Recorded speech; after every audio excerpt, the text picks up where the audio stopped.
Here's what happened last night. I'm able to secure the actual audio from the incident over the Potomac last night. Let's listen in together. Yeah, 789, contact Stone Park, good day. Okay. American 3130 for the final. You're going to see a back and forth now between Reagan Tower and the various aircraft that they have lined up on approach into the airport. This happened at about 8:46 p.m. Last evening, and you can see there's several airplanes lined up. That's typical coming in about that time of night at Reagan. They're talking to American Airlines 3130, which I think is number 2 for the runway. They're telling them to slow down to their final approach speed because they're separating everybody on the way in. It's going to turn out that American 3130 is a key player in what happens here. Well, American 3130. Pat 25, traffic just off the Wilson Bridge is CRJ. Pat 25 is the helicopter that ran into the CRJ 700. It was a PSA flight. The flight number is 5342. It would go under the call sign Blue Streak 5342. You don't ever hear them talking to tower. They've already been cleared to land on runway 33. So they would come in on an approach on runway 1, and then they would kind of circle the land on runway 33. It's a little shorter runway, but they take some of the regional jets and they put them on that runway. Pat 25 is the Black Hawk helicopter that is just south of the Woodrow Bridge, and they've just taken off. They're airborne. The tower is saying to them, there's traffic. It's a CRJ. It's at 1,200 feet lined up for runway 33. Do you have that traffic? Pat 25 is going to call back and say yes. It's 1,200 feet, start runway 33. Pat 25 says, has the traffic in sight, request visual separation. What that means is that they're going to take responsibility for visual separation from that aircraft. What happened? Here's what I think happened. This is not the final word on it, but what I think happened was it was at night. There's several airplanes lined up. There is that Blue Streak 5342, which is a CRJ that they ran into.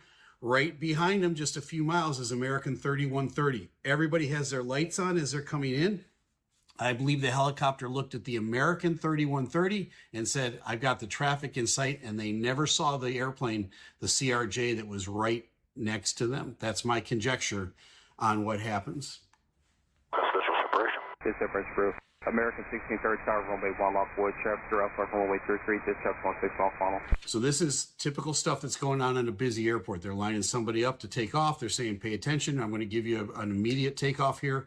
I've got traffic lining up for runway 33. That's the CRJ that got ran into. And he's on a 6-mile final. It might be somebody even behind him, but they're lining everybody up to take off into land.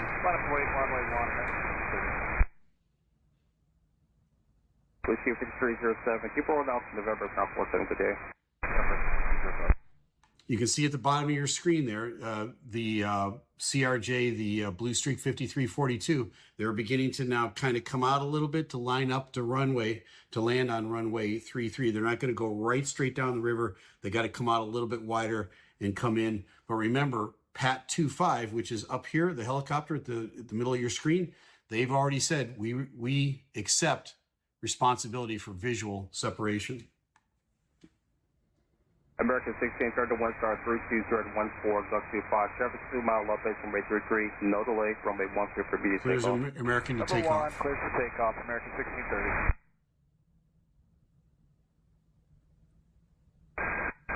Here it comes. Pat 25, get the CRJ in sight.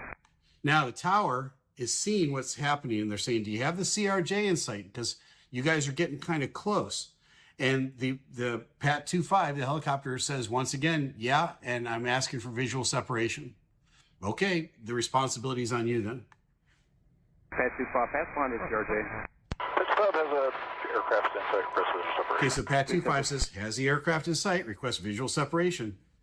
I don't think they had these guys in sight. I think they had the airplane behind them in sight. That's why this is such a tragedy.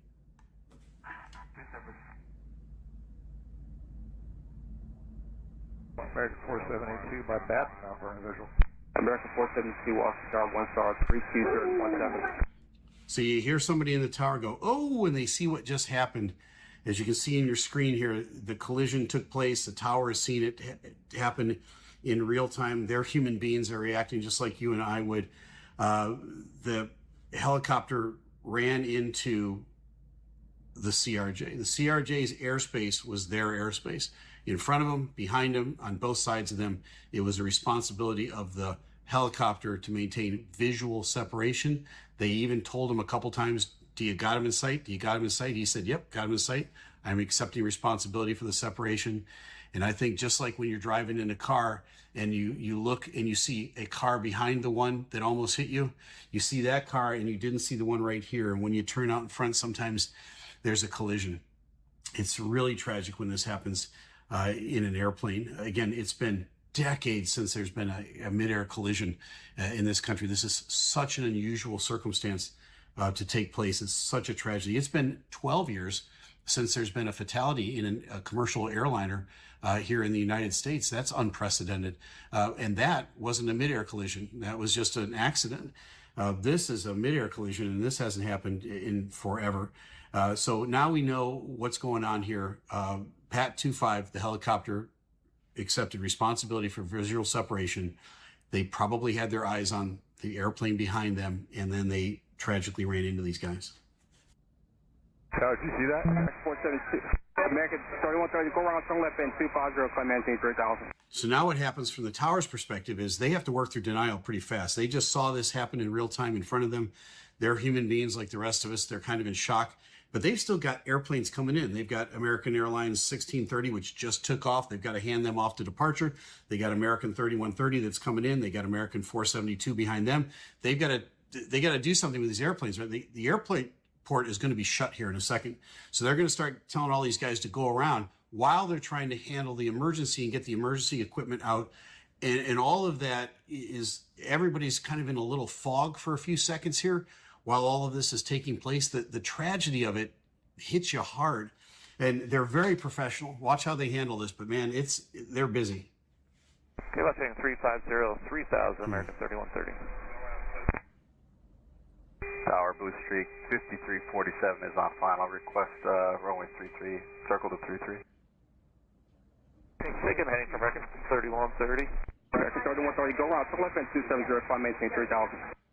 270 on the heading, 3000. See how fast he's talking? He's trying to get all these other airplanes out of here. Crash. This is alert 3. Crash. Okay, what's MWAA? It's the Metro Washington Airport Authority. Every airport has some sort of governing authority over it. Many times it's called the Port Authority. Up in Boston, it's Mass Port, right? In New York, it's the Port Authority. Down here in Washington, it's the Metro Washington Airport Authority. They're now announcing officially there's a crash. So they go over the radio and they broadcast to everybody. The tower is the main recipient of this, that there's been a crash. He's going to repeat that. That puts a whole bunch of things into motion all at the same time. The fire crews now are going to jump in their uniforms. They're going to get in their fire trucks. They're going to drive to where the crash is. There's going to be details about this coming, but this whole thing is very frenzied and happens very fast. But these are really highly trained professionals. They do a really terrific job. Alert 3. Crash. This is alert 3. And alert 3 is a crash. Oh, shit. Where's the alert 3? It is off the approach end of runway 33. Approach end of runway 33. Helicopter crash. Helicopter. Copy house this morning. Crash. This is alert 3. 2 helicopters. Okay, so again, fog of war. The first report that they get is that it's 2 helicopters. They're going to clarify this really quickly because the tower is talking back and forth to them. The tower is going to say, nope, it was a CRJ and a helicopter. So they get this, because it's cleared up pretty fast. Helicopter CRJ approach end of runway 33. That's really fast. The approach end of runway 33, a mile off final. Crash. Kilo CRJ approach end 33. Okay. How many totals on board? We don't have any of that information. Towers reporting a CRJ and a helicopter crash in Potomac River. So they're passing the information back and forth to the first responders who need it Everybody's trying to clarify while they're jumping in their trucks and they're heading out there. Now they know exactly where they're going. It's at the approach end of runway 33. It's somewhere in the Potomac. Now they're going to have to coordinate boats and other things. Eventually they're going to get helicopters involved.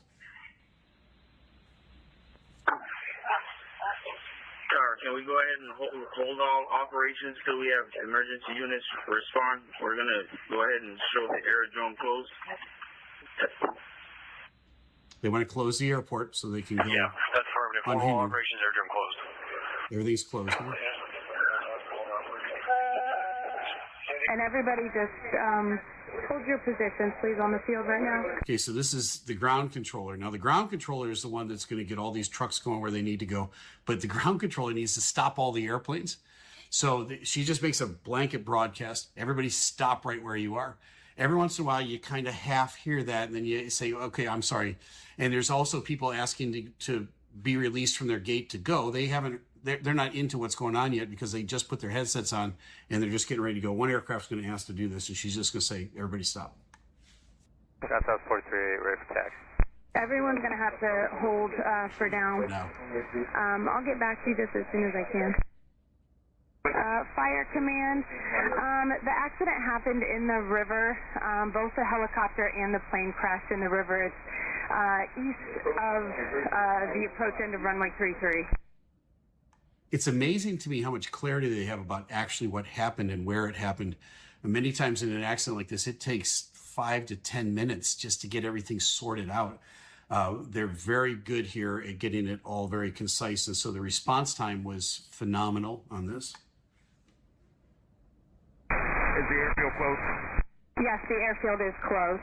The airfield is closed. Runways as well? Okay, ARF is the Aircraft Rescue and Firefighters. That's the actual fire chief that's in the fire truck. He's asking, is the airport closed and are all the runways closed as well? That way he can expedite getting out there. He doesn't have to stop and ask, can I cross this runway? Can I go on that taxiway? She's about to tell him the whole place is shut down. You go. You own the airport now. All runways are closed. Nobody's landing. No one's moving at all. And we have clearance across all taxiways and runways, correct? Yes, you have clearance through the whole field, all taxiways and runways.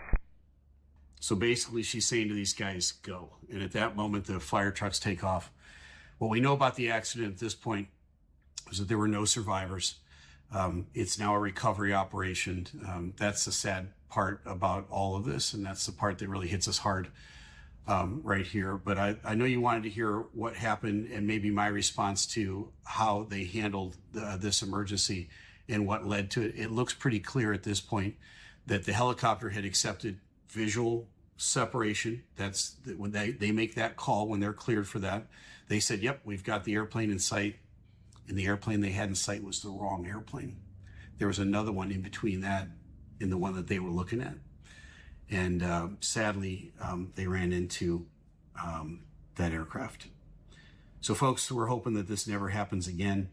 I know that my annual training, I will certainly get some training on avoiding mid-air collisions. I have over my career, but they will refresh this as more details about this situation comes out. And the really wonderful part about that is they share all of the information they get, the FAA, with every other airline around the planet. So we all can avoid having a tragedy like this happen in the future. We will train to make sure that this never happens again. Well, there you go. Sorry for this, but pray for these people, right? I'm Captain Steve, and I'll see you